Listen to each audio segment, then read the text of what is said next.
Hello all dear aspirants and warmly welcome है दोस्तों आप सब लोगों का आईफास की शानदार और बहुत ही बेहतरीन प्लेटफॉर्म के ऊपर। दोस्तों हम बात कर रहे हैं गैडबी 2025 के टॉपर लोगों के साथ, उनके रैंकर लोगों के साथ जिन्होंने आईएफएस की लेगेसी को जो है मेंटेन किया है और हर साल की तरह बेहतर से बेहतर रिजल्ट इस बार भी हमें देखने को मिले। आज मेरे साथ नासिक महाराष्ट्र से एक स्टूडेंट जुड़े हैं जिन्होंने बहुत ही शानदार और लाजवाब तरीके से पढ़ के इस एग्ज़ाम्स में बहुत ही बेहतरीन जो है स्कोर और रैंक लाया है। तो जानते हैं उनकी जर्नी क्या रही थी इस एग्ज़ाम्स के प्रिपरेशंस में, उसी के साथ साथ किस तरीके से उन्होंने पढ़ा, क्या स्ट्रैटेजीज क्या अप्रोचेस रही। तो हर एक चीज़ को उनके थ्रू हम समझते हैं और मुझे पूरा यकीन है कि जो भी मेरे फ्यूचर के एस्पिरेंट्स हैं, मेरे दोस्त हैं, मेरे बच्चे हैं, तो उनको लिए जो है बहुत कुछ हेल्पफुल होने वाला है। तो दोस्तों वीडियो के एंड तक जो है आप लोगों को सभी को बने रहना है और नई स्ट्रैटेजीज और अप्रोचेस आपको जो है श्योरली पता चले। तो हेलो दोस्त। Hello, हाँ, थोड़ा अपने बारे में बताइए, हमें इंट्रोड्यूस कीजिए। myself Anushka Chavan from Nashik, Maharashtra, and I did BSc Biotechnology from RYK College, Nashik. Okay, तो आपने आपकी बीएससी जो है आरवाई के कॉलेज से कंप्लीट की है।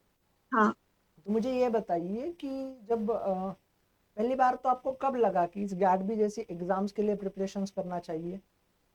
एक्चुअली फर्स्ट ईयर से ही मैंने जब बायोटेक में एडमिशन लिया था तभी मैंने मतलब ऐसे गूगल पे सर्च करते हुए मुझे मिला था कि आईआईटी जैम गैट भी एग्जाम होते हैं आगे देने के लिए। तब से मैंने डिसाइड किया था कि ये एग्जाम देनी है। ओके ओके, तो तब से जो है आपने डिसाइडेड किया था कि एग्जाम्स की जो है आप प्रिपरेशंस करोगे। बहुत ही हाँ, लाजवाब। अब मुझे ये बता दो कि जब आपने सोचा था तो इनिशियल स्टेजेस में या इनिशियल फेज में आपका क्या इंस्पिरेशंस रहा था। एक्चुअली एमएससी बायोटेक का मतलब मैं ऐसे जब सर्च कर रही थी तो मुझे बायोइन्फॉर्मेटिक्स एक मिला था। तो तब से मुझे ये करना था कि मुझे एमएससी बायोइन्फॉर्मेटिक्स करना है, तो मैंने कॉलेजेस वगैरह देखे थे। तो मुझे ये पता था कि नासिक में तो नहीं है, तो बाहर ही जाना पड़ेगा करने के लिए कॉलेजेस। तो एग्जाम क्रैक करनी होगी कोई तो भी, एंट्रेंस एग्जाम नेशनल लेवल की। तो गैट भी मुझे लगा कि इससे हमें अच्छा कॉलेज मिलेगा, तो इसलिए वो फोकस किया। तो तुम्हें लगा गैट भी एग्जाम्स के थ्रू जो है आपको बेहतर कॉलेज मिल सकते हैं, तो आपने उस हाँ। वजह से जो है उस एग्जाम्स को टारगेट किया। अब मुझे ये बता दो कि ये प्रिपरेशंस की जो जर्नी रही है वो किस तरीके की रही है, कैसे प्रिपरेशंस किया। तो मैंने लास्ट ईयर अगस्त में स्टार्ट किया था प्रिपरेशन। मैंने पहले आईआईटी जैम फोकस्ड किया था एग्जाम, और उसके हिसाब से प्रिपरेशन स्टार्ट किया था, पीवाई क्यूज करना, नोट्स निकालना। तो वो रेगुलर चल रहा था, पर बाद में कॉलेज के एग्जाम्स होने लगे, and same in same practicals.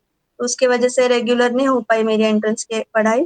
पर बाद में आईआईटी जैम के बाद मैंने फरवरी मार्च अप्रैल 3 महीने फोकस पढ़ाई की गैट के लिए। और पीवाई क्यूज डेली करती थी, और वीडियोस भी वो रहते वन शॉट वगैरह, तो वो सब प्रिपेयर किया। और जनरल एप्टीट्यूड का मैंने देखा था कि वो भी आता है बहुत, मतलब क्वेश्चन सेक्शन पार्ट ए में, तो उसके भी क्वेश्चंस को, फिर एमबीए के कोई क्वेश्चंस रहते थे, तो उसके थ्रू जनरल एप्टीट्यूड का टारगेट किया था मैंने इसे। ओके, और तो पीवाई उसके क्यूज पे बहुत फोकस किया। ओके, तो उसके थ्रू जो है आपने टारगेट किया और जिसकी वजह से जो है आपके एग्ज़ाम हो गया क्लियर। अब हाँ। मुझे ये बता दो कि जब गैट बी एग्ज़ाम्स की हम बात करते हैं तो गैट बी एग्ज़ाम्स में जो है दो तरीके के क्वेश्चंस, मतलब दो तरीके के सेक्शंस है, section hmm, A and section B. तो दोनों हाँ। सेक्शंस के लिए पढ़ाई का जो वे है वो किस तरीके से रहा।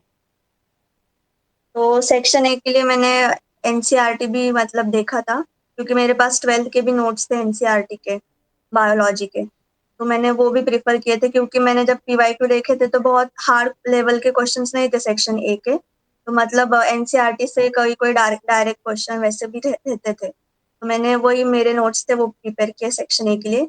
और बी के लिए बीएससी बायोटेक का जो नोट्स थे मेरे कॉलेज के थे, या फिर कोई एक्स्ट्रा नोट्स थे, रेफरेंसेस थे, उनके भी नोट्स मेरे पास थे पहले से प्रिपेयर, तो वही मैंने रिवाइज किए। और पीवाईक्यूज मतलब कंटिन्यू वीडियोस देखे मैंने पीवाईक्यू के।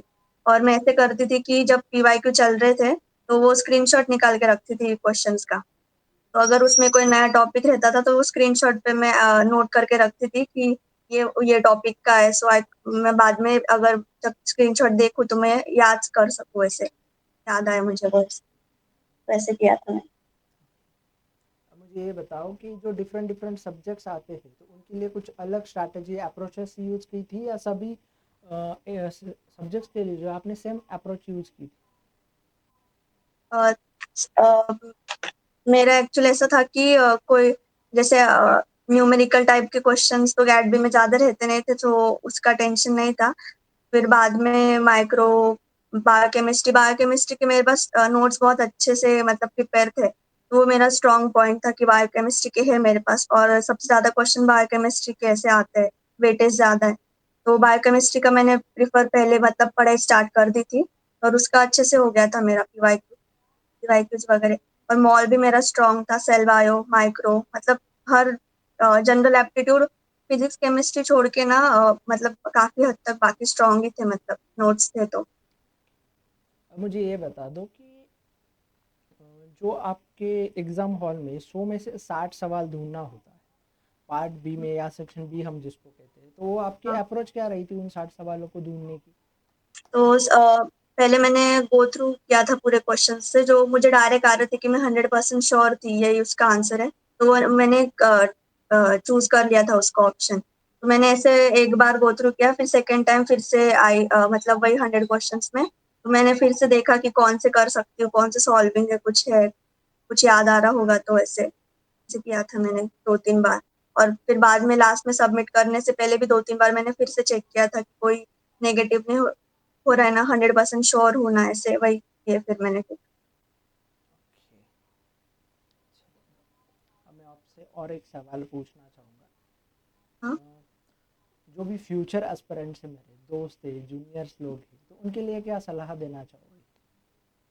तो उनके लिए मेन तो यही है कि आप पहले सिलेबस देख लो क्या है अकेडमी का, और फोकस सबसे ज्यादा पीवाईक्यूज पे करो, मतलब पहले पीवाईक्यूज देख लो क्या क्या पीवाईक्यूज है, उसके हिसाब से आप आपके स्ट्रॉन्ग पॉइंट्स कौन से, वीक पॉइंट्स कौन से, वो करो। और मैं ऐसा और कहना चाहूंगी कि सेक्शन ए बहुत स्कोरिंग रहता है, बट हमारा क्या होता है कि सेक्शन बी स्ट्रॉन्ग रहता है, सेक्शन ए के लिए रिवाइज नहीं हो पाते फिजिक्स केमिस्ट्री जैसे जनरल एप्टीट्यूड, बट वो बहुत स्कोरिंग रहते हैं, तो वो अभी वो लोगों ने उस पर फोकस करना चाहिए जनरल एप्टीट्यूड पे, क्योंकि उससे स्कोर और बढ़ेगा और अच्छी रैंक आ सकती है आगे। तो thank you so much for sharing your experience and your journey with us. Thank you once again and आपको बहुत सारी शुभकामनाएं पूरा एफएस फैमिली की तरफ से। Yes, thank you sir.